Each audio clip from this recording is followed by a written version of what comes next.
Sutravakyam 1 hour 52 minutes run time తో అందులోను first 5 minutes and last 5 minutes titles and credits నే వస్తాయి. లాస్ట్ లో మళ్ళీ ఒక సాంగ్. ఇవన్నీ తీసేస్తే మిగిలింది హార్డ్లీ 1 hour 40 minutes.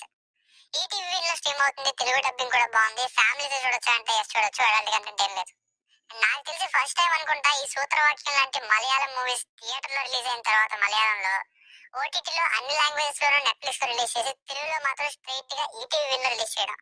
ఇక పాయింట్ వస్తే ఎన్నెన్నో ఇంట్రెస్టింగ్ విషయాలు అండ్ ఒకనొక చోట మంచి థ్రిల్లింగ్ మూమెంట్ కూడా స్టార్ట్ అయింది సినిమాలో. కానీ ఆ స్టార్ట్ అవడానికి ముందు ఒక 40 నిమిషాలు ఇంట్రడక్షన్స్ లాగతో ఇంటర్వల్ తర్వాత పెద్ద మర్డర్ కేసుని ఎక్స్పెక్ట్ చేస్తే థ్రిల్స్ లేని పూర్ ఇన్వెస్టిగేషన్ తో సింపుల్ గా ఫినిష్ చేసేశారు. ఏం జరిగిందో తెలియకపోతే మనకి క్యూరియస్ గా ఉంటుంది, అరే ఏం జరుగుతుందో ముందు ముందు చూద్దాం అనేలా. కానీ ఏం జరిగిందో చూపించేసి అప్పుడు దానిని పోలీసు లాగా కనిపెట్టారు అనేది లైన్ ఇక్కడ. ఆ కనిపెట్టడానికి జరిగిన ఇన్వెస్టిగేషన్ మొత్తం కూడా బయటకొట్టింది. ఇదే కాన్సెప్ట్ ని దృశ్యం లాగా కాకపోయినా అట్లీస్ట్ బెటర్ గా థ్రిల్లింగ్ గా తీసుండొచ్చు. కానీ ఓవరాల్ గా మాత్రం సాటిస్ఫై చేయలేదంట నాకైతే. చూస్తానంటే ఓటీటీ కాబట్టి ఒకసారి ట్రై చేయొచ్చు. బేసిక్ స్టోరీ లైన్ ఏంటంటే, పోలీస్ గా ఉంటూ పోలీస్ స్టేషన్ లోనే మ్యాథ్స్ ట్యూషన్స్ చెప్పే తెలివైన టీచర్ మరియు పోలీస్ షైన్ టామ్ చాకో గారు. అయితే ఒక రోజు ఒక పర్సన్ మిస్ అవుతారు. ఎలా మిస్ అయ్యారు, అసలు ఏమైందన్నది కనిపెట్టగలిగారా లేదా అన్నది story. Plus points performances. Main గా షైన్ టామ్ చాకో గారికి ఎప్పుడు అమ్మాయిల మీద కన్నేసే సైడ్ రోల్స్ లేదా విలన్ రోల్స్ వచ్చేవి సినిమాల్లో. చాలా రోజులకి మెయిన్ లీడ్ రోల్ అవుట్ వచ్చింది. అండ్ పోలీస్ ఆఫీసర్ గా బాగా సూట్ అయ్యారు, తెలివైన పర్సనాలిటీ ఉన్నట్టు. అండ్ మిగతా వాళ్ళు కూడా బాగా యాక్ట్ చేశారు.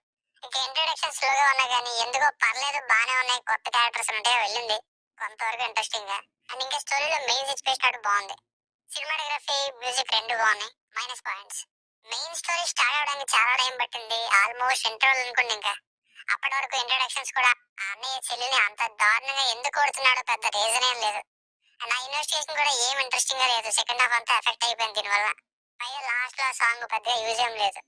సో ఫైనల్ మూవీ వర్డిక్ట్ ఏంటంటే, ప్రామిసింగ్ థ్రిల్లర్ సెటప్ అయితే ఉంది, కానీ దానిని పెద్దగా యూజ్ చేసుకోలేనట్టుగా అనిపించింది. ఎందుకంటే ఇంట్రెస్టింగ్ ఎలిమెంట్స్ చాలానే ఉన్నాయి. లైక్ పోలీస్ మ్యాథ్స్ టీచ్ చేయడం, పీస్ మేకర్ దొరకడం ఇలాంటివి. కానీ స్టిల్ సెకండ్ హాఫ్ అంత థ్రిల్లింగ్ ఏం లేదు. చూస్తానంటే ఓటీటీ కాబట్టి ఒకసారి ట్రై చేయండి. Promising setup spoil due to lack of thrilling investigation. Rating వచ్చేసి ఇది నా ఒపీనియన్ 2.5/5. మీకు కనుక వర్క్ నచ్చినట్లయితే మరిన్ని రివ్యూస్ కోసం మన ఛానల్ సబ్స్క్రైబ్ చేసుకోండి. Thank you.